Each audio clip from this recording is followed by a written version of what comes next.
With the brilliance of your wisdom, O compassionate one, illuminate the darkness enclosing my mind.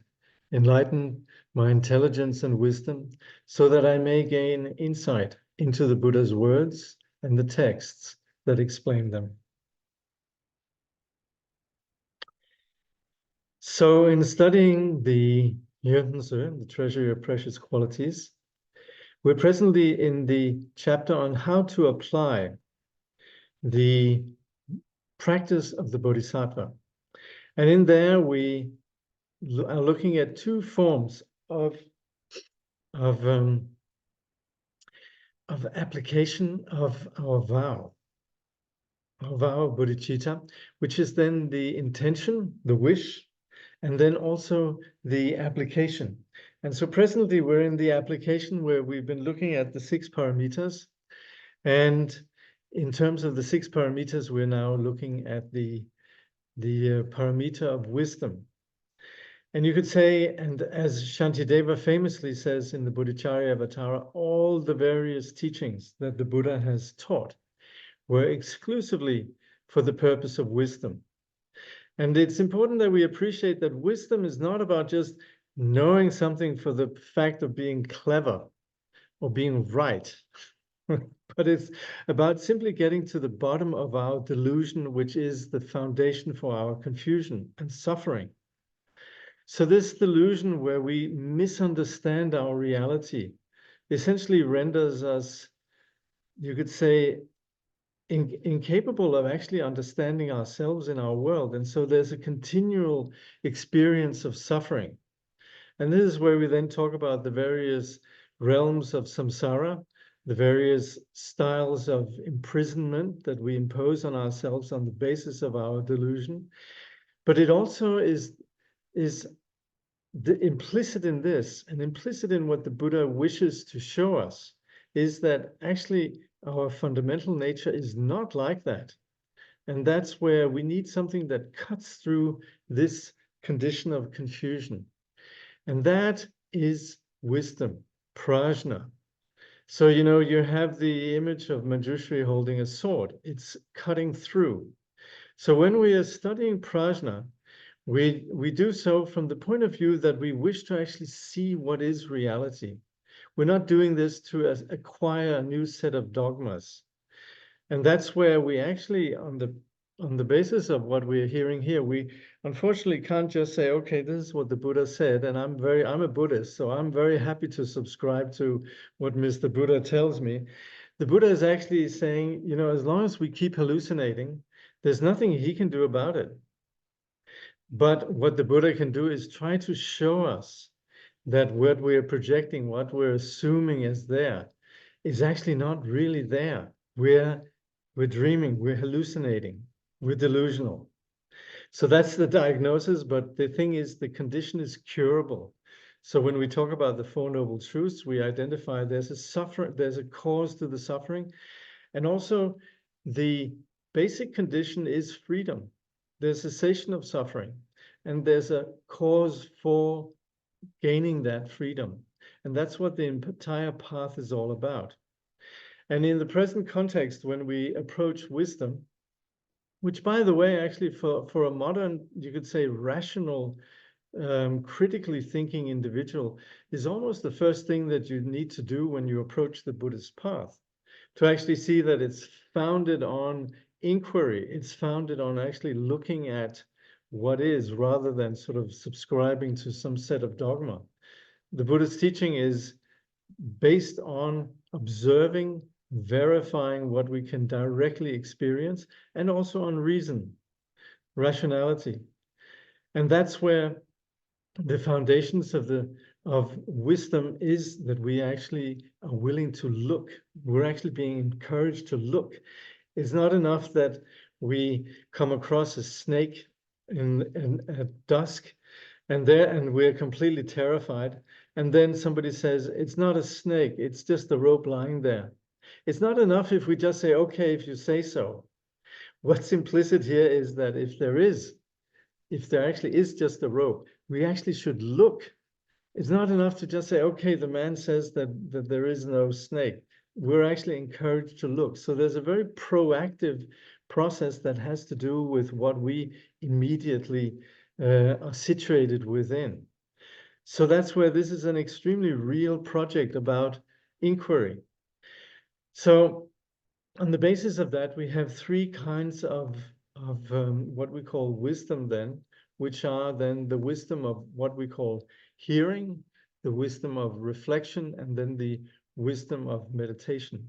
So we've looked at within the wisdom of hearing, we've looked at first ways that we can understand the topic, and that's where we talk about these various ways of distinguishing the teachings. Some are definitive, some are what we call provisional or expedient, some are what we call implied and indirect, and these are ways that we understand the context where the teaching was given.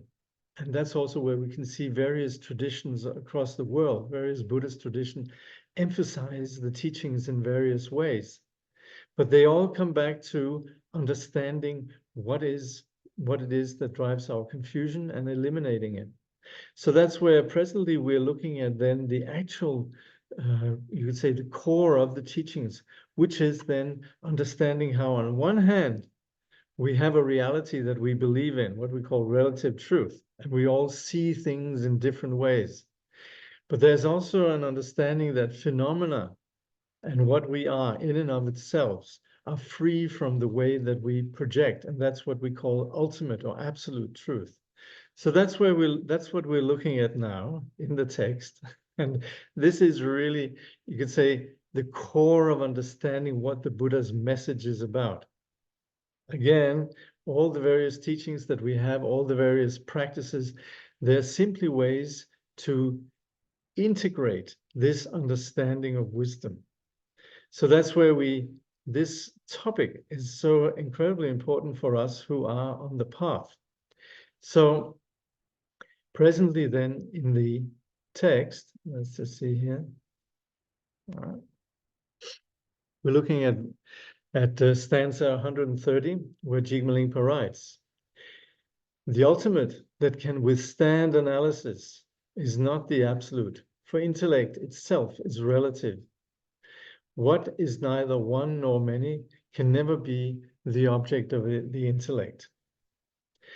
And that's where we appreciate that the nature of ourselves and the nature of our reality is not something that falls into the ways that we imagine or that we hold it to be.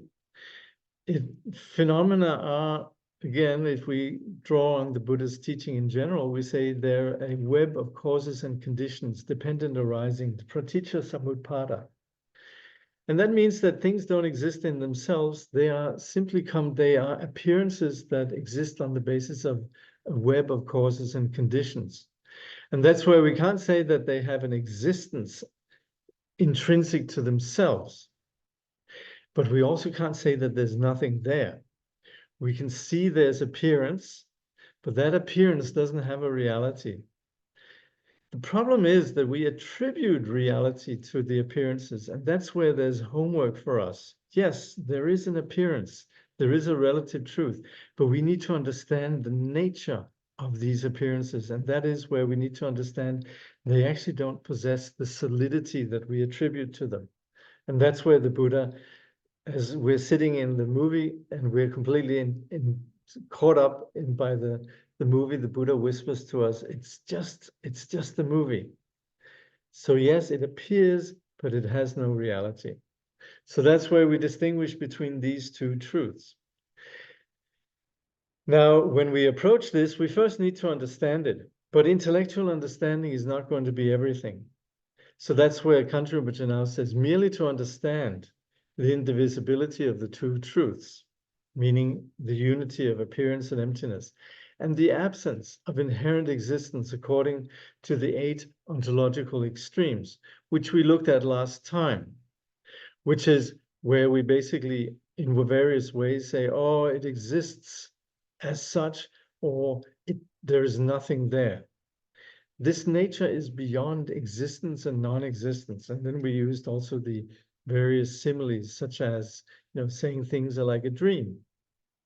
We can say in the dream, yes, there's a tiger. There's a, something that we experience, and yet it's actually not there. But we're still experiencing it. And that's where we need to understand this unity of appearance and existence actually doesn't belong into what we then call ontological extremes. It doesn't have some sort of reality that we that we habitually label things.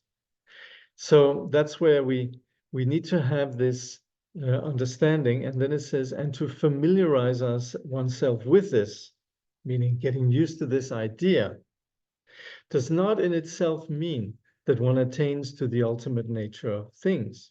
So just having that idea is not gonna cut it. Why so? Because whatever withstands analysis and is an object of mental affirmation cannot be the absolute truths. So when we analyze things, then of course we end up with some idea, some conclusion. Now that's important. That helps us. It helps us to actually navigate what is, you could say, valid, what's not valid, but it still is just, you could say, thoughts in our mind. It doesn't actually eliminate the cause of suffering. Kangyur Rinpoche says the intellect pertains only to the relative truth and is itself the factor that veils the state of non-duality. So we can be full of great philosophy, valid science, sound science, flawless insight, but we can still be completely, you can say, alienated to the immediate experience of our ground nature, non-duality. There's still us and them, me and the other, and so forth. The Kangyur Rinpoche says the absolute truth can be realized only by thought-free primordial wisdom, wherein there is no duality of subject and object. And that is where we, in the Buddhist teachings, are pointing to that. And particularly us who have the fortune to have living teachers and receive what we call pith instructions, upadeshas. There is the teacher who will introduce this nature of non-duality on the basis of what we can understand and what we can experience. And that's not about philosophy. And that's where sometimes there will be people who say, well, I'm not I just rely on my teacher's instructions. And that's wonderful if they can just stick with that. The problem is when, in addition to the teacher's instructions, we then begin to develop our own philosophy and, make all sorts of comments. And that's where it's probably a good idea, if we're going to have that sort of attitude that we philosophize and think and discuss and so on, that we actually listen to what the Buddha has to say with regards to the things that can be thought about and can be analyzed. But of course, yes, if we can just remain with what the teacher said, and there are people in Tibet that very simply just could do this on the basis of complete trust. And also those who actually had gone to the end of what you could call study and reflection. Yes. So Kangyur Rinpoche says, the state beyond all conceptual constructs is incompatible with concepts of one and many, existence and non-existence. So again, that's where we have these ideas, that there's one. I might say, okay, this is my clock. That's just the one. And then I might say, no, there's not one clock. It's made up of many different things. Yeah, but these many different things, again, are made up of many different things. And we actually, at the end, don't find even one. So without a one, we can't have many. So that's where both phenomena outside and our individual experience defies these categories of what we call existence and non-existence. Primordial wisdom, the ultimate nature, Kangyur Rinpoche says, can never be the object of the intellect. As we have it in Shantideva, where he says, the absolute is not within the reach of the intellect. So that's famously in the wisdom chapter of the Bodhicharya Avatara. So that's that's really important to know. And I mean, what we have here in just this single line actually is something that spells out what our project is.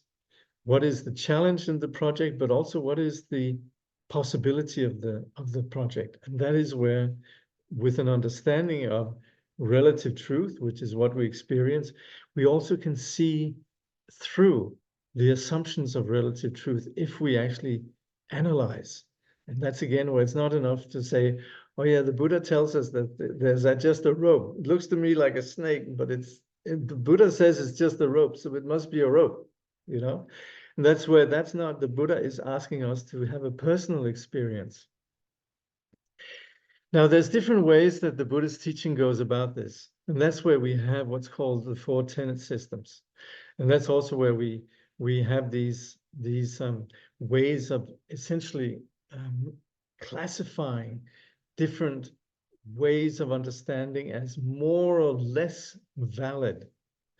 So there's things that of course appear to us, and we can then analyze them, and we can get a little bit, begin to have a deeper understanding, but there's still more to be done. And that's where the Buddha very kindly adapted his teaching according to the individual capacities. And that's where, at the end of the day, we have Buddhist philosophies that basically say there is something there, even though it doesn't exist the way it appears.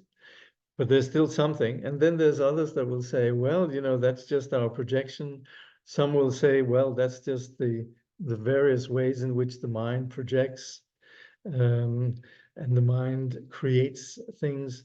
And then finally, there's those that will say, well, there's actually nothing that we can objectify in terms of a sort of an intellectual or philosophical way of classifying reality. Reality is beyond our concepts.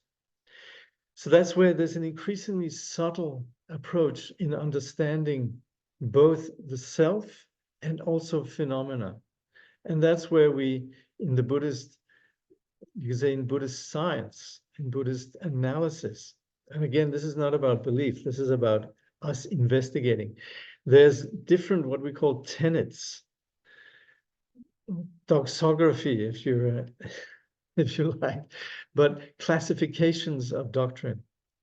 So this is really, you could say, ways that help us, and this actually, it aligns itself very much with also the way that we approach science, physics, within our sort of Western context, namely, and you could say an analysis of matter, and also in this case, mind. What do we have? 131. Jigme Lingpa says, here now is the outline of the tenet systems, the ultimate constituent of consciousness through mental scrutiny, the ultimate constituent of matter through destruction with a hammer, arriving thereby at the partless particle. Such is the system of the Shravakas.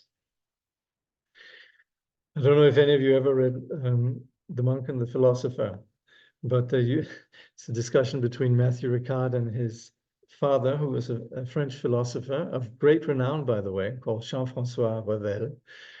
And when Matthew presents the tenet systems and what we're going to look at here, his father say, oh, isn't this amazing that they could do this without empirical, you could say, instrumentation?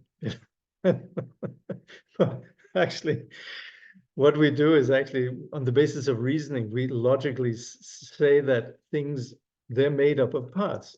I can say this is made up of parts. But actually here, Jigme Lingpa, and actually this comes up in the teaching also, they actually say, if you take a hammer and you smash this, then actually, yes, you will find out that it's made up of parts. And that's if you keep hammering long enough, then of course, yes, if you take a clay pot and you keep hammering it, you're going to end up with some very fine particles. And you could say that's logically indicative of the ultimate component of the pot. And that's where we then say in the Vibhashika system then that we analyze things and understand that anything that's made of matter is made up of particles that can't be broken further down. So that's where they say that the relative truth is, yeah, we'll say there's a pot, but they'll say, yeah, that's the appearance. But if you really look at it, it's just atoms.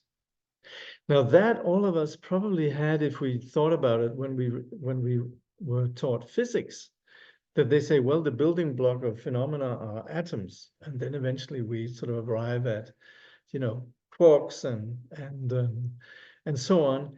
Increasingly more and more subtle building blocks of phenomena, but there's still the notion that there's something that is indestructible, which is literally what atom means, cannot be divided further. But that's still, you could say, within the science that attributes substance. And that's what the Vaibhashikas are. They attribute substance to phenomena. And they also attribute a true moment of thought. Now, what we can all see is that our so-called psychological experience, which always takes place in the present as we experience the present, is made up of moment by moment by moment by moment of holding on to fixating on particular objects of our thinking or our perception. So that happens. That's also why, you know, somebody can interrupt you. Right now I'm talking. Then all of a sudden the doorbell goes and immediately your attention goes somewhere else in a split second, right? So your attention is not locked in. And that's where we need to understand there is actually no, you could say, continuity as such in terms of our psychological phenomena if we look. But of course, we do operate with the unanalyzed assumption that, oh yeah, I'm thinking of this, or I'm in that mood, or I'm having that memory, or and so on and so forth. So that's where we are very held by what we essentially really is just fixating that takes place moment by moment by moment. But the Vibhashikas, they will tell us then that there are these moments that are true. They will say the idea that there is some experience is relative truth, but the absolute truth, the ultimate truth is that it's really just moment by moment by moment. Again, this is something we can validate and verify.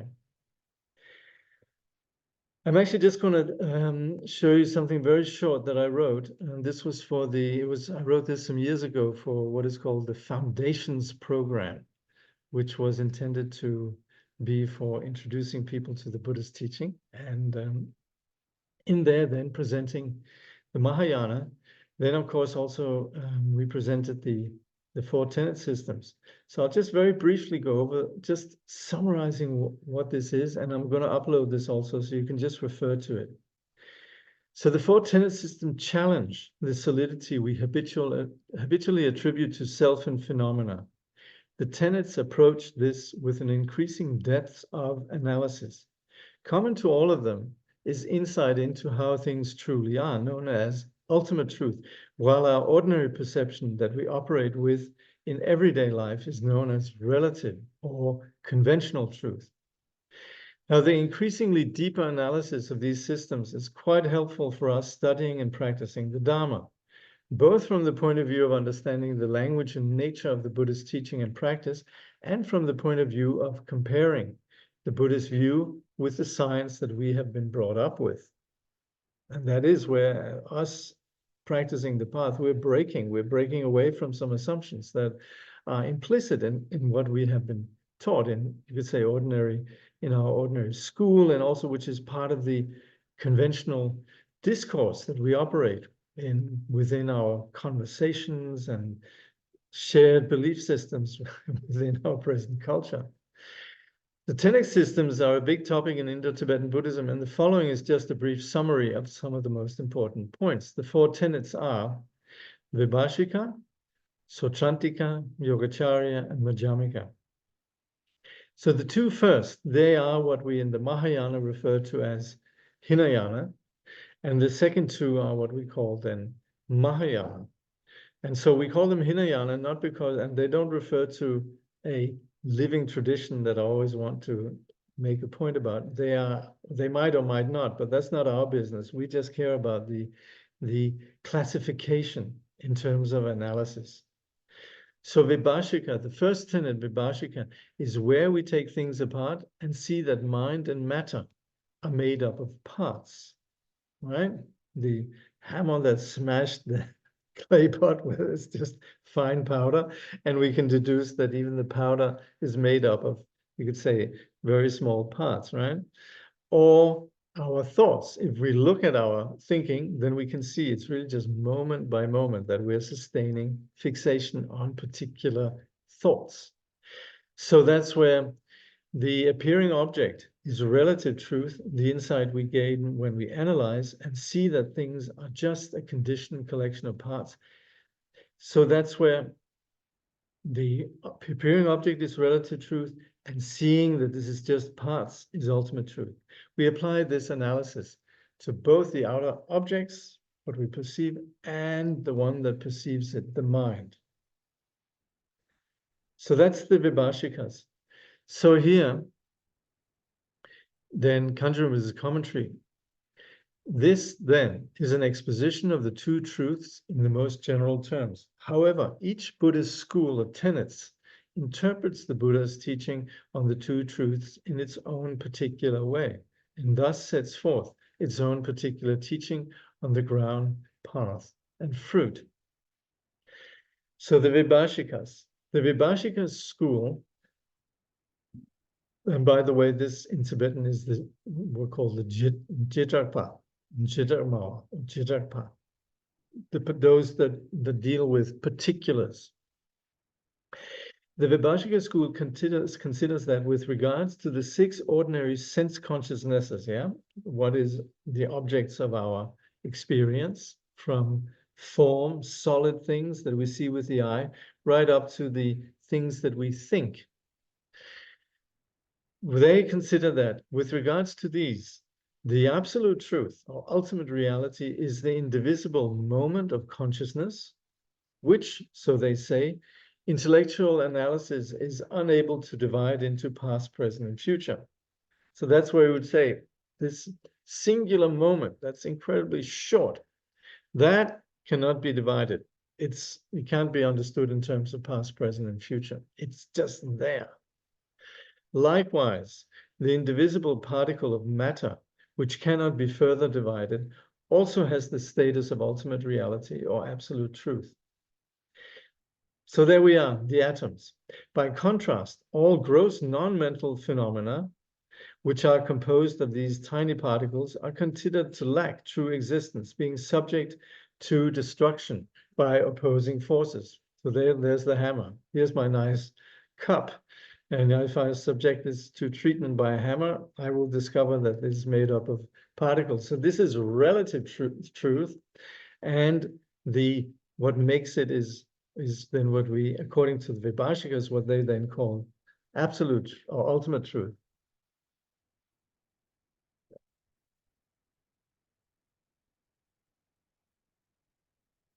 So we have here a comment from Yönten Gyatso, Kimbo Yönten Gyatso, who was a great, important disciple of Jamgon Mipan Rinpoche.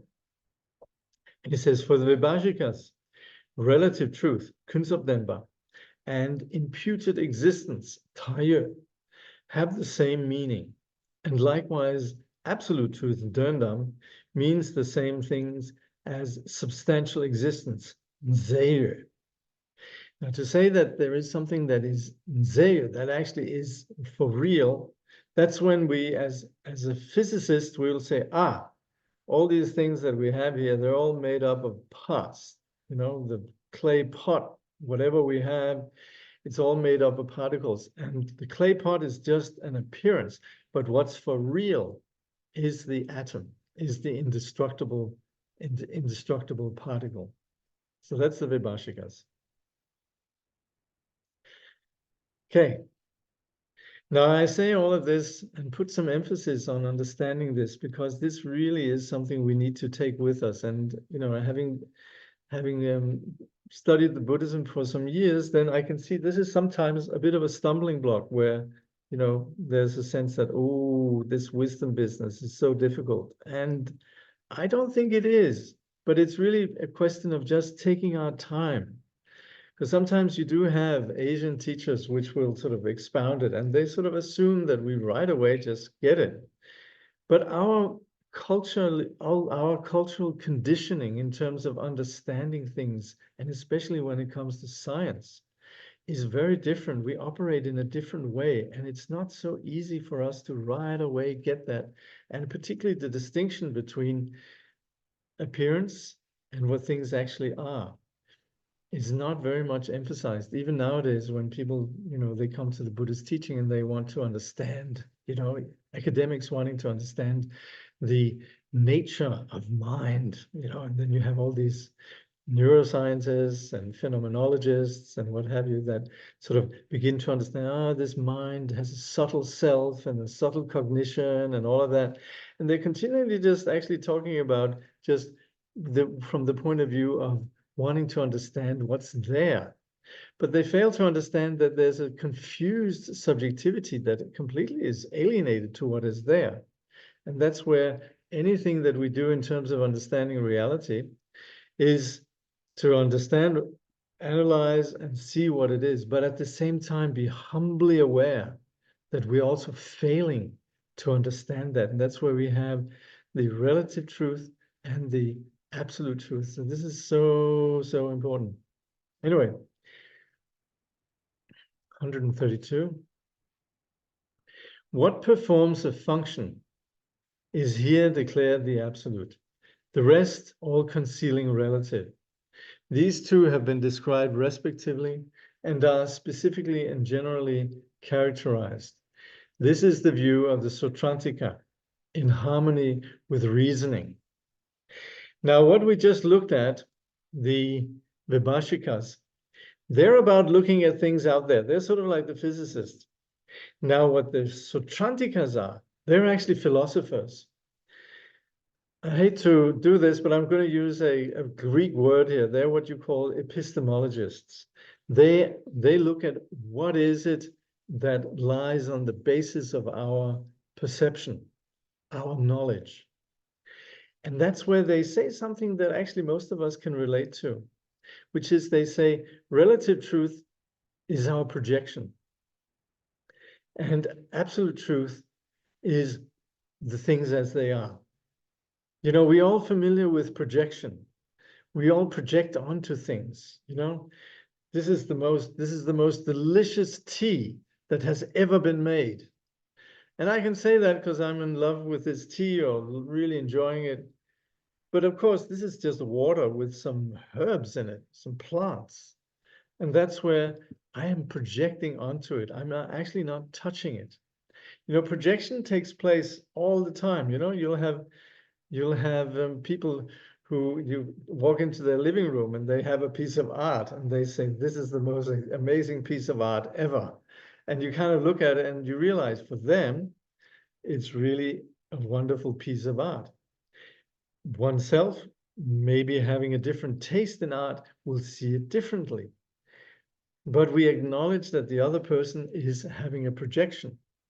And we can see, particularly in the case of art or things that we say it's about taste, that one thing is what we feel, you could say, how we perceive it on the basis of our individual disposition is, you could say, had nothing to do with you could say, the object itself, which in the case of a piece of art is canvas with some paint on it.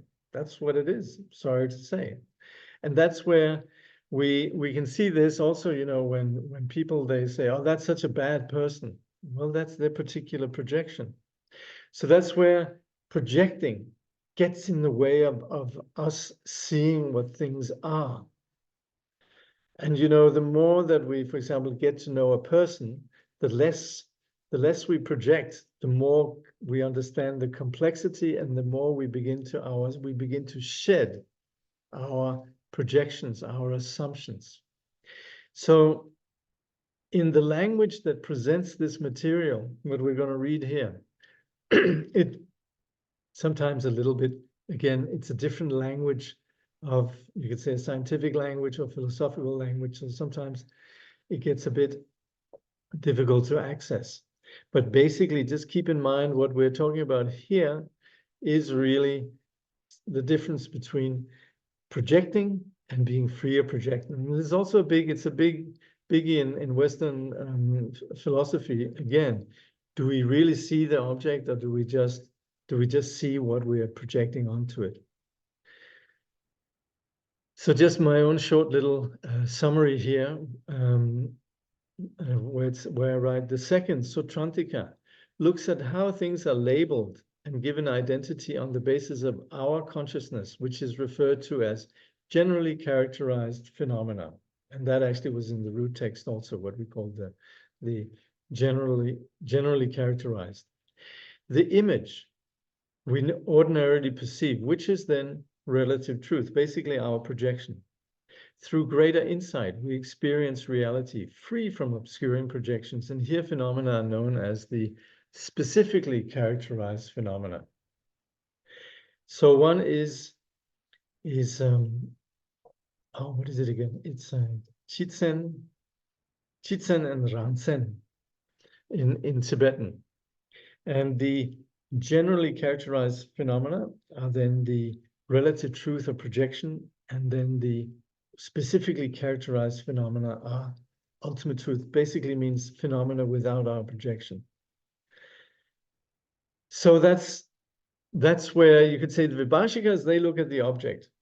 The Sutrantikas, they're more looking at what does the perceiver do with the object. So they're both, you could say, very important.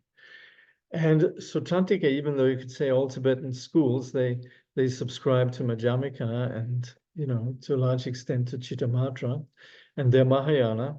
They, particularly schools that operate with debate, they use Sutrantika.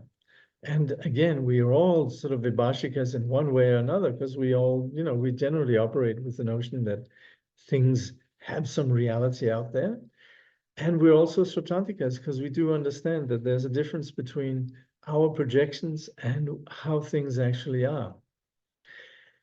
So again, this is where, you know, when we hear about the tenet systems, we shouldn't really be too scared or intimidated, or rather we should appreciate the science that lies in this. And we shouldn't think that this is something that's incredibly Buddhist or philosophical. It has everything to do with how we engage with our world and our experience. Now, here, Yön Gyatso very kindly introduces there's two kinds of Sutrantikas. And one is the ones that would say all the teachings that we have on the Abhidharma, the 7 sections of the Abhidharma phenomenology that deals with this, that comes from the Buddha. And others don't consider this comes with the Buddha, but they do operate with an appreciation for what the Buddha taught. They just don't necessarily endorse the Abhidharma as such. So that's where they then are known as, you could say, there's 2 ways of following scripture. Sutrantika means those that follow the sutras or sutra, the teachings. But there's different ways of understanding that. So there's 2 kinds of these Sutrantikas. There's the Sutrantikas that follow scripture. These regard the 7 sections of the Abhidharma as the Shastras of the 7 Arhats. So we talk about seven Arhats, such as Shariputra, or sometimes we talk about the seven elders, but nevertheless regard them as authoritative. So they and the Vibhashikas, they regard them as the Buddha's words. The Sutrantika, following reasoning, do not consider these Shastras as scriptural authority, i.e. that they are what we call Lungitsema, or incontrovertible knowledge deriving from scripture. And they then rely and have recourse to the sutras. They rely on instead the Buddha's teachings. So that's where there's two approaches to this, but it's something that doesn't necessarily sort of influence what we're talking about right now, but good to know. So the way in which the Sutrantikas account for phenomena in terms of the 2 truths is as follows. Efficient objects like vases able to hold water and pillars able to support beams, have no absolute existence, in that they are no more than a collections of atomic particles, which, however, are ultimately real. Consequently, the position of the Sautrantikas is the same of that of the Vibhashikas, in that they accept the reality of two partless particles, or two partless components of our reality. One is moments of consciousness, and one is the matter. And actually, let me just put this in perspective here.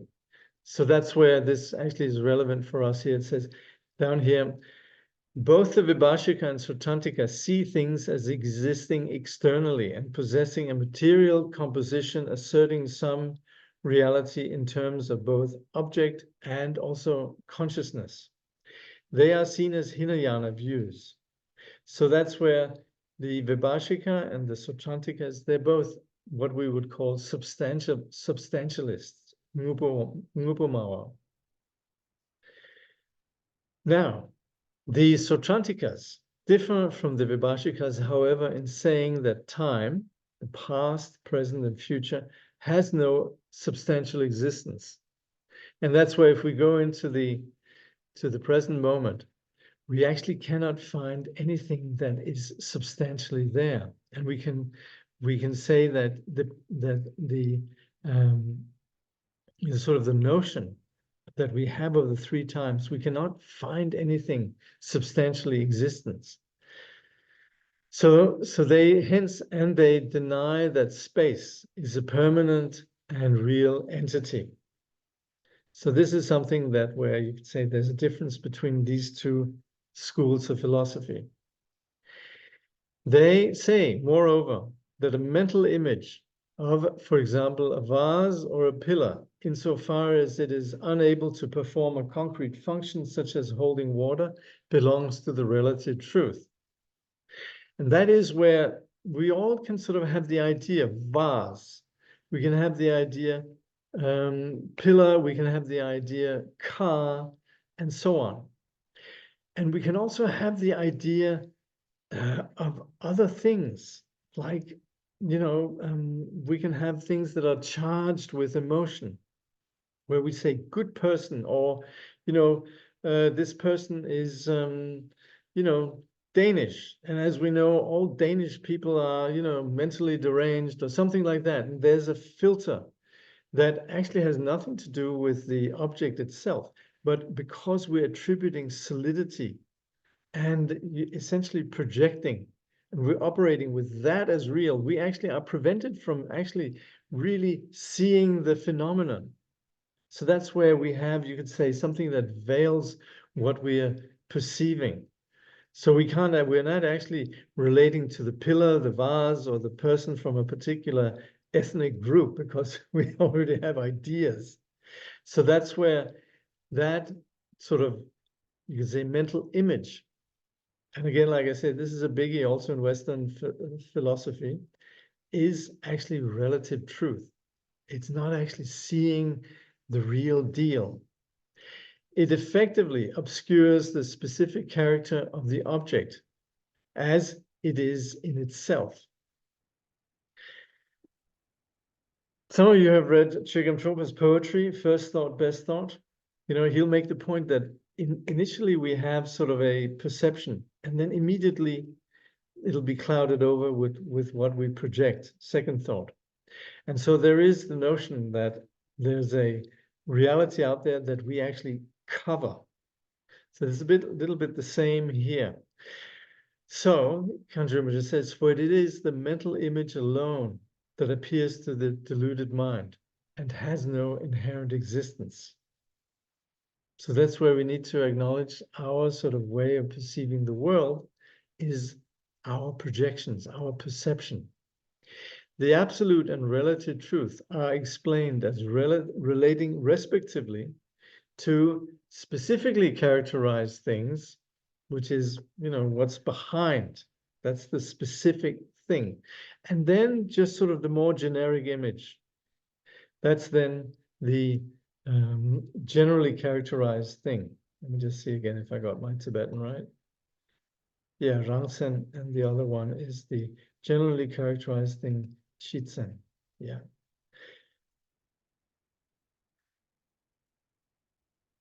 The tradition of the Sautrantika system is established through reason and elaborated through an application of logic. So that's where, because this is so much to do with the way that we establish valid knowledge, pramana, there's a bit of, this is where you could say discussions take place in terms of how do we really understand things. And that's where we have then the likes of Dharmakirti, Dignaga, and so on, who are great proponents of what we then call epistemology or pramana, valid ways of understanding our reality.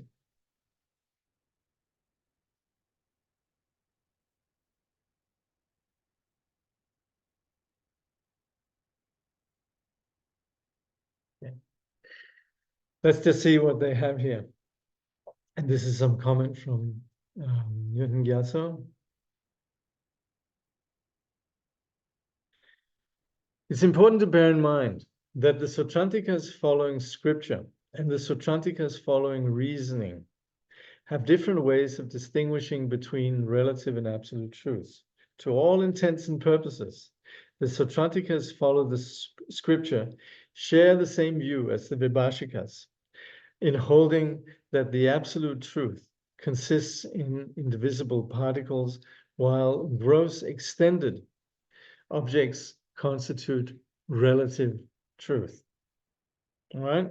So that's where, when we talk about the, you could say the object itself, indivisible particles perhaps, but anyway, the object itself, that's what things really are. And that's, again, if we're very scientifically minded, we'll have to agree with that. While the gross extended objects constitute the relative truth, meaning the object of our knowing, the extended objects.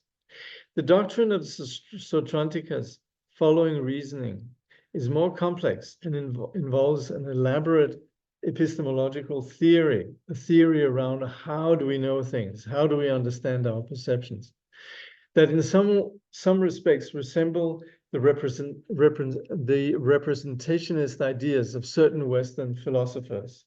Again, this is a big theme within, Western philosophy. Here, a distinction is made between the non-conceptual direct perception of the sense consciousness and the conceptual indirect perception of the mental consciousness, right? Here, I'm just looking at something that is white with some painting. But then comes a sort of an existing conditioning that leads me to say, oh, this is beautiful. I like this. This is very nice, and so on. And that's where we begin to then have likes and dislikes. And this becomes very relevant in terms of then building up kleshas. If I drop and break it, then oh, my cup. But then again, there could be some other conditioning that somebody say, oh, that's horrible. Doesn't even have something to hold it, a handle. So useless cup, and so on. So that's where we come with the concepts that we add on to the object itself. So that's where there's the external thing itself is referred to as the specifically characterized, and which the Rangsen, and which are no more than a conglomerate of atoms. The mental consciousness, while that happens, the mental consciousness identifies and knows objects only by virtue of a mental image. And that's where then our projection comes in, which is described as generally characterized, Chitsen. The mental consciousness does not know external objects, but only mental objects. So that's again where, due to our habits and our, you could say, being entrenched within our projections and our reactions to things, we build up a whole way that we see the world. The mental consciousness does not know external objects, but only mental images. Given that the Sautrantikas distinguish absolute and relative truths according to the efficiency, meaning the absolute truth is just the things that can do something. these ideas that we have, they can't actually do anything. They sort of more get in the way. So that is the ability to perform function. That's the absolute. It stands to reason that absoluteness is attributed to the external objects and relativeness to the corresponding mental images whereby recognition and knowledge take place. It is obviously only external objects that perform functions and not the mental image of the mind that has of them. So again, this has everything to do with our perceptions, everything to do with the way that we, you could say, think about our science, because we assume that our science is getting to the bottom of things, but we tend to forget that we're actually projecting values onto things. So it is worth reflecting that for the Sautrantikas, the division between the two truths does not occupy the same importance as it does for the Madhyamikas. This is because for the Sautrantikas, the realization of the absolute truth as defined by them does not correspond to spiritual realization. This is interesting. It's more about just knowing the objects. Different commentaries show variant verb forms in the first half of the stanza. Following the commentary of Sokpo and Tenda, we have preferred the latter in the translation of the root stanza. That's sort of a how do you say, an aside. So here we've covered the first two schools. So that's where these two, the next tenets, the Yogacarya and Madhyamika that we're going to look at next time, Madhyamika views, they go beyond the materiality. So these two here, they are about what we essentially understand in terms of physics and also the philosophy of our physics. But again, this is an entirely different scientific tradition wherein there's an acute awareness of the role that consciousness plays in relating to our world. So it's you could say, a much greater form of physics, because it's not excluding the observer. It takes into account, not just in terms of having, you could say, unbiased science, but in terms of understanding how we habitually, effectively, practically, in terms of our confusion, we have a deluded way of relating to our reality. And there it's all very good to understand the nature of the, you could say, the phenomena or the substances or the elements or what we have in the periodic table or what we understand in terms of the stuff in the world, how it actually is. We also need to take into account how we attribute according to our confusion. And that's, of course, on the way to enlightenment. What we really are interested in is where is it that we go wrong, and where is it that we create delusion? And for us to be free of this delusion, we need to analyze phenomena, and that's what we're encouraged to do here. So again, the purpose is not for us to become philosophers, but it is for us to be discerning consumers. You know, you want to buy a new car, and then you call up your friend who knows all about cars, and then you might find out that there's a lot to be known about cars before you buy one. But at the same time, you're grateful that you have somebody there who's actually going to guide you in getting, not a bum deal, that will get a, hopefully decent car. So that's where, at the same time, also for us, we don't want to be fooled by our, you could say, ignorance and our ignorant projections. That's where, not everything that glitters is gold. We want to actually know what's there. Not because we want to be clever or smart asses, but because we want to discontinue this misunderstanding of what is in terms of ourselves and also the way that we experience the world and phenomena. And that's where, on the basis of understanding things better, we become more intelligent in terms of understanding things, and we also become more peaceful. We begin to understand that these, the reality that we attribute to things is simply not there. And that's why in that last time there was a praise of the Buddha, right? where we praise the Buddha for the one in which all these confused projections have been, we say, put to rest. Okay. Let's just see if there's some questions here. The tenet system is always confusing to me. What should I believe? Should I believe that there is some kind of substantial reality out there, or just being covered, or should I believe there is actually nothing? Well, this is the point. The Buddha doesn't want us to believe. He doesn't want us to believe one thing, doesn't want us to believe other things. He wants us to research for ourselves. The Buddha is not about giving us belief systems. You know, in the Buddhist teaching, we're not about believing. Sorry. We're about trusting. And of course, yes, trusting gives faith. And faith opens up for not just rational understanding, but insight into that which lies beyond the rational. So faith is very important, but that's based on trust.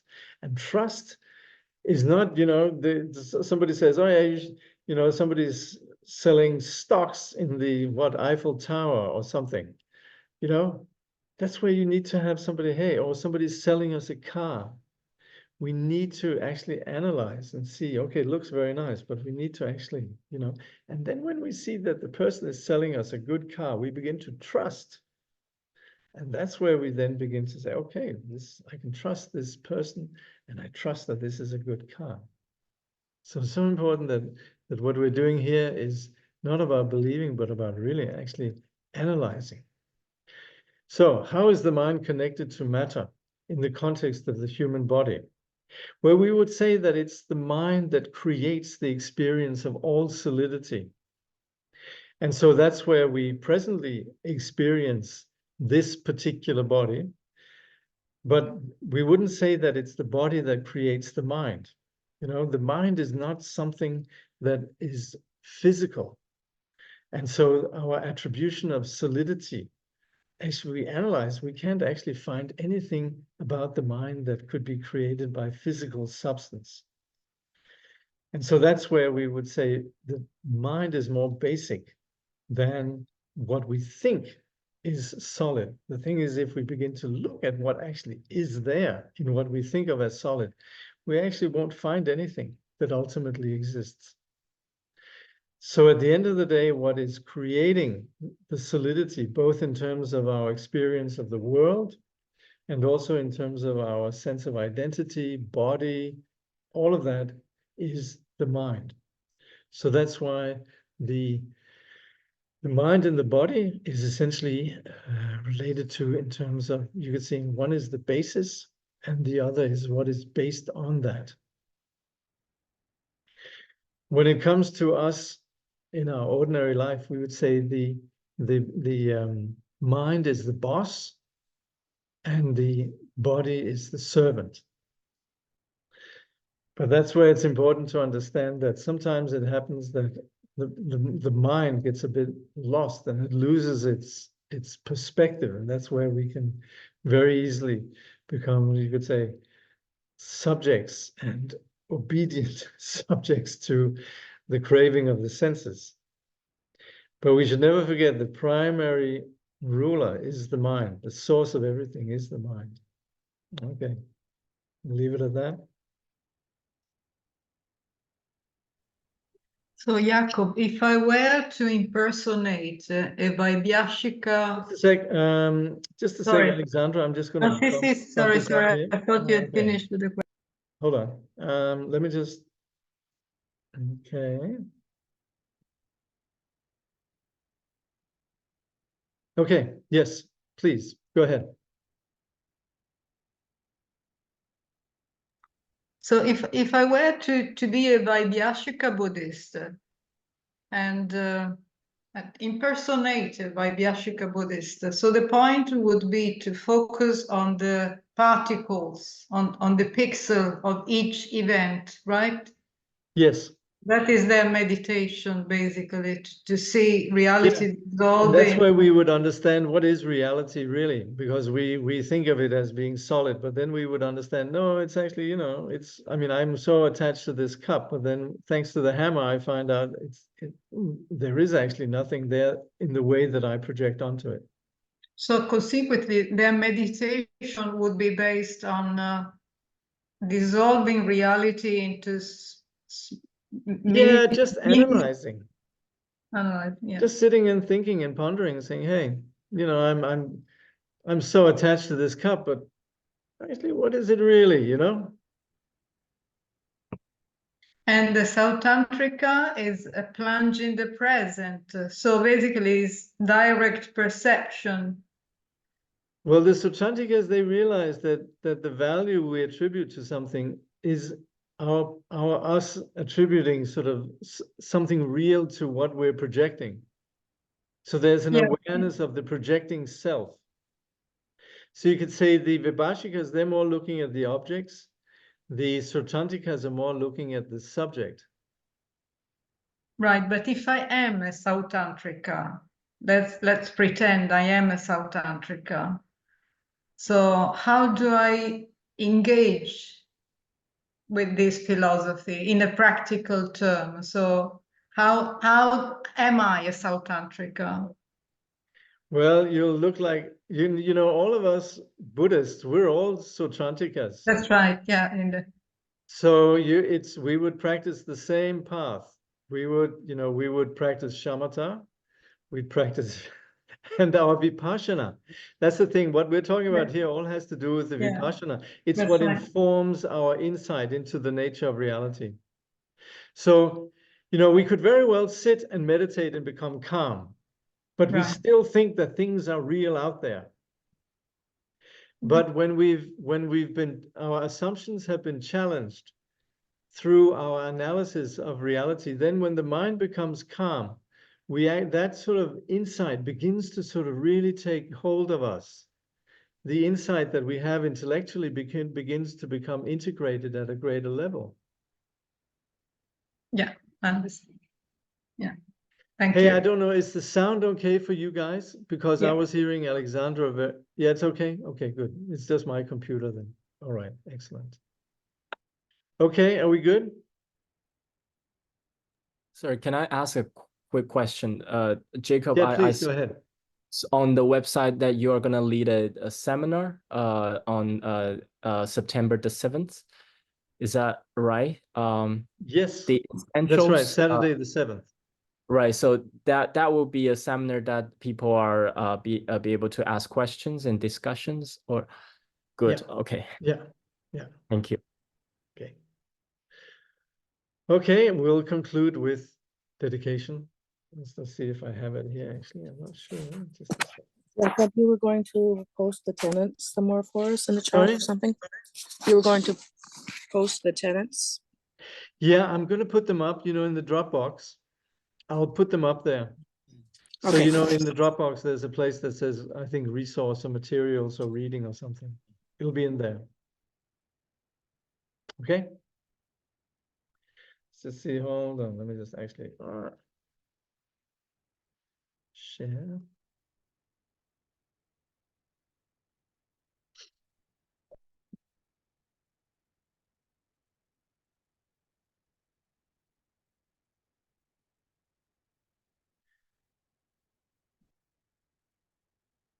For all our births, wherever we may be born, may we be endowed with the 7 good qualities of the higher realms. As soon as we're born, may we meet with the Dharma and have the freedom to practice it properly. At that time, may we please the holy gurus and practice the Dharma throughout the day and night. Realizing the Dharma and accomplishing its essential meaning, may we cross the ocean of existence in that life. Thoroughly teaching the holy Dharma in this world, may we never tire of accomplishing the benefit of others. By this vast benefit of others, without partiality or bias, may all attain Buddhahood together. So thank you for joining.